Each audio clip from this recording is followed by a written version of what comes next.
Yeah, okay. Bring it in. Okay, does it zoom? Look, check out Sarah's freaky eye. Cut it out. Come on, show the camera your eye. It's for YouTube.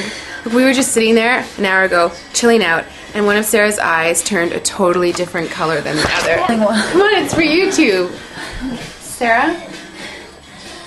Sarah, you okay? That was just kidding.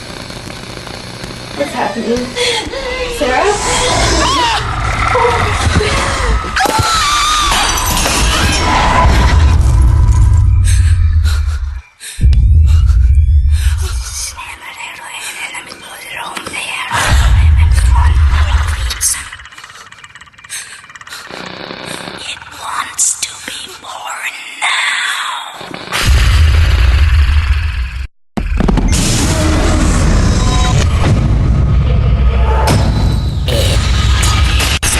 Wants to be born.